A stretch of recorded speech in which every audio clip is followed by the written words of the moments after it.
Então você tem problemas na sua eliminação gaussiana. Ah, então, tipo de problema pode ser, né? Então, um primeiro tipo de problema que você pode ter é eu ter um pivô zero, né? E agora, como que eu faço eliminação gaussiana? Então, com esse pivô zero, não dá para fazer porque meu multiplicador, né, estaria dividido por zero, né?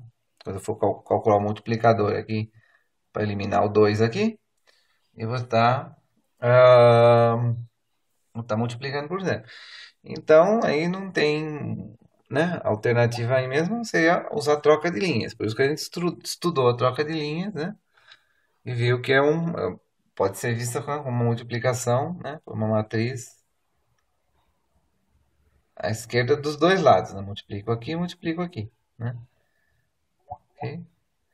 Então, isso seria a troca de linhas. E aí, esse sistema aí, a gente é equivalente ao anterior, né? Resolve dar x1 e x2 vão dar a mesma resposta, né? Que daria para o anterior. Então, não é um problema, né? Então, aqui já está até eliminado aqui, né? Muito bom. Agora, o problema é quando esse pivô, ele não é zero, mas ele é próximo de zero, né? Então, por exemplo, nesse caso aqui, ó, né? Então, nesse caso aí, se eu inventar de fazer com esse pivô que está aí, certo? 0,001, certo? Se eu resolver, vamos resolver esse sistema, né, com três significativos apenas. Usando, né, faço a eliminação gaussiana, então quanto que vai ser o multiplicador aqui? Eu vou ter que multiplicar por 1000, subtrair aqui, né? Só que imagina que eu tenho um erro aqui, né? Tem um pequeno erro aqui, né? Na terceira casa decimal aqui que não dá nem para ver, né? Se eu multiplicar por 1000, esse erro vai ficar no nível né, da unidade. E agora vai multiplicar por 1000 e subtrair aqui, né? Então o erro que estava aqui, ele é maior do que a unidade que está aqui. Né? Maior do que essa medida aqui. Se eu multiplicar ele por 1000. Então essa ideia de ter multiplicadores grandes não é legal. Okay? Então é justamente isso, é o multiplicador que vai dar escala para o erro. Né? Okay? Então qualquer erro que eu tiver aqui nas minhas cargas, aqui, nos meus termos independentes, ele vai ser multiplicado e vai, né? Aqui no caso, se eu multiplicar por 1000, tem um pivô pequeno, ele vai superar a unidade, vai superar a medida que está aqui. Né? Então, 5,20 aqui, multipliquei por 1000, deu 5,200. Quando subtrair aqui, né? Considerando três significativos, o valor que eu estou aqui foi desprezado. Esse valor aqui, que é um valor significativo, ele foi desprezado totalmente. Aí, se eu continuar resolvendo esse sistema, né, ele vai me dar a solução errada. Né? Vou dar aqui, ó, x1 igual a zero, x2 igual a 2,15. A gente substituir no anterior aqui, vai ver que não tem nada a ver. Certo? Então, o que a gente tem que fazer? Então, a ideia, né, o problema foi um multiplicador muito grande. Então, a gente tem que reduzir. Né? Se eu fizer a troca de linhas, né, mesmo não tendo um pivô zero, né, eu faço a troca de linhas de forma que eu pego, por exemplo, o maior pivô, né, na coluna aqui, né? E vai ser o maior elemento da coluna, né? Que não foi eliminado ainda. Aí, o que eu pego? Vou ter um multiplicador que vai ser sempre menor do que 1. Então, ele sempre vai pegar o erro daqui, né? Sempre que eu tiver um erro aqui, ele vai multiplicar por alguma coisa que é menor do que 1, para subtrair nas linhas de baixo. Isso aí vai me dar uma garantia, né, de pequena propagação desse erro.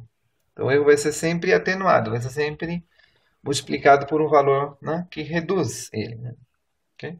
Então, multiplicador pequeno reduz meu erro de arredondamento. Então, agora, não, multiplicar aqui por 0,001, subtrair aqui. Ó, não. Então, o valor continuou, todos os significativos continuaram aqui, foram preservados. Agora, quando eu resolver, né, faço a eliminação, aqui, né? Quando eu resolver, esse aqui ficou zero, né? Esse aqui, né, multipliquei por 0,001, quando subtrair aqui também, né? Não ficou significativo. E agora, quando eu for fazer a solução, vamos obter uma solução, né, que faz mais sentido, né? Se eu substituir aqui em cima, né, multiplicar aqui por esse aqui, vai dar algo bem próximo do que está aqui, ok? Então, essas duas estratégias, né? Tem duas estratégias para a escolha do pivô. Então, a primeira estratégia é pivoteamento parcial. A gente vai escolher, para minimizar o multiplicador, a gente escolhe o maior pivô possível, né, na coluna. Ok? Então, na coluna que está sendo eliminado e sob a diagonal principal.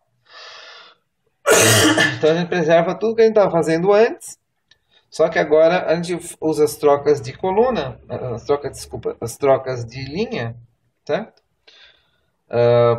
Das linhas que ainda não foram eliminadas, né? Para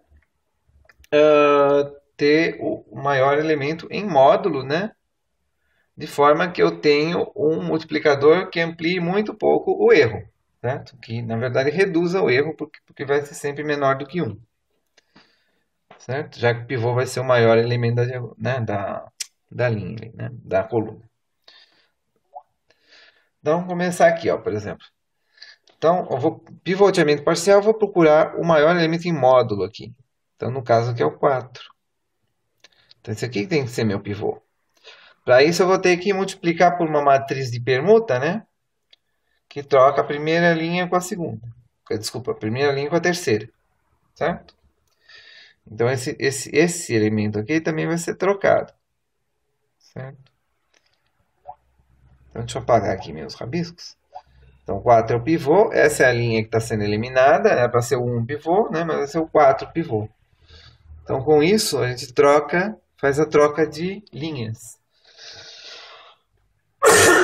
Ok? Isso vai me garantir que qualquer erro que eu tiver aqui, né? Vai ser multiplicado por alguma coisa que é menor do que 1. Não, antes de somar nas linhas anteriores. Ok? Agora, procedo, né? Fiz a troca, né?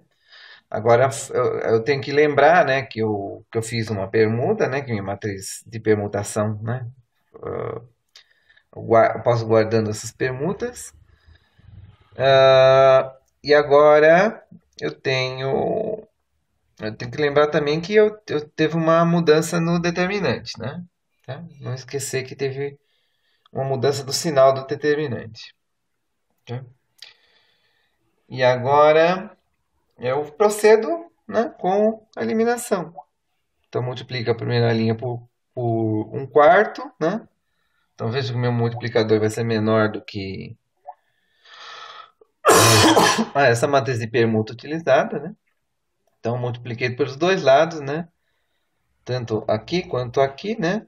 Pela matriz de permuta. Então, tive que trocar tanto desse lado quanto desse lado. A ordem das variáveis se mantém, porque elas correspondem às colunas, né? As colunas não foram trocadas, ok? Então, multipliquei pela matriz à esquerda. Então, agora eu continuo o processo de eliminação. Multipliquei por menos meio, né? Para subtrair aqui. Depois vou multiplicar por 1/4 para substituir ali. Ok? E aí eu consigo zerar esses elementos aqui. Ok? É isso, né? E qualquer erro aqui, né? Que vem qualquer né, desses elementos aqui, foi multiplicado por valores menores do que 1. E agora eu vou ter que pivotear, só que agora eu não considero 6, no menos 6, né? Essa linha aqui vai ficar do jeito que está. Agora eu vou continuar, mas do 5 para baixo aqui. Qual que é o maior em módulo? Aqui é o próprio 5. Então não vou precisar fazer permuta. Então eu simplesmente, né, continuo a fazer a eliminação. E agora terminou. Agora já tem a triangular inferior. Ok? E aqui é legal, né? Que eu não preciso nem lembrar, né? Eu não preciso nem pensar na permuta que eu fiz, né? Só resolver o sistema. Tem outra estratégia, que é pivoteamento total. Então é uma estratégia um pouco mais radical, né? E nem sempre vale a pena, tá? Que naquela loja eu estou garantindo que o multiplicador é menor do que um, né? Essa aqui ela vai tentar reduzir ao máximo. Então, em vez de procurar na coluna aqui que vou eliminar, eu procuro na submatriz toda aqui, que é o elemento que eu vou eliminar. Então, aí, no caso, qual que é o maior em módulo? É o 8. Então, aí o 8 que vai ter que ser meu pivô. Então, eu escolhi o 8. Só que agora, tem que fazer a troca das colunas, das linhas, né? Como a gente já fez. Né? Troquei a primeira pela segunda, multiplica uma matriz de permuta à esquerda, aqui desse lado e desse lado, né? E agora eu vou ter que fazer uma troca de colunas. Então eu vou trocar essa coluna com essa. Uai, mas como é que eu faço uma troca de colunas, né? Ah, só que agora eu vou ter que multiplicar a direita pela matriz de permutação. Mas espera aí, mas se eu multiplicar, né, se eu tenho lá ax igual a b, se eu multiplicar a direita, não adianta eu multiplicar o b aqui à direita, né? Não, né? Tanto que eu não mexi no B, né? Observa, menos 15, 11, não mexi. Os elementos do B continuam mesmo. O que que eu mexi? Ah, você trocou a ordem das incógnitas. Então, eu fiz a mesma transformação aqui, P a menos 1, né? Multiplicando, né, as incógnitas. Então, se eu troquei a primeira coluna pela segunda, que eu troquei a primeira incógnita pela segunda, certo? Faz todo sentido o que a gente está fazendo. Se pensar em termos de matriz de permuta, eu estou multiplicando aqui pela permuta e aqui pela inversa, mas a inversa é ela mesma, porque aqui troca a matriz que troca a coluna um pela coluna 2, né? É a mesma, a inversa dela é a que troca 2 pela um, que é a mesma, né? Ok? É a mesma matriz. Então, e quando eu multiplico, veja que aqui eu multipliquei à direita, né? Então eu estou trocando as colunas da matriz. E aqui eu estou multiplicando a mesma matriz à esquerda. Então estamos trocando as linhas do vetor. Então, eu troquei essas linhas do vetor e troquei essas duas colunas da matriz. O que faz todo sentido, né? Agora é só continuar o processo de eliminação. Ok? Então, deixa eu apagar aqui meus escritos para a gente poder ver. Né? Então, a troca de colunas é feita por modificação à direita de uma matriz de permutação. Certo? E multiplico x aqui, eu tenho que trocar a ordem das variáveis. Então, agora, cada vez que você fizer uma permuta, você vai ter que lembrar qual a ordem das variáveis para dar a resposta. Então, ele tem um pouquinho mais de dificuldade, né? Pivoteamento total. Você tem que guardar mais informação, né, sobre as permutações que você fez do que no pivoteamento parcial. Ok? E, além do que, você tem que fazer uma busca na matriz inteira. Né? Se tivesse uma matriz 100 por 100, você teria que olhar quanto? 10.000 elementos para procurar o maior. Né? Enquanto no pivoteamento total, você olharia apenas 100 elementos, só na coluna. Né?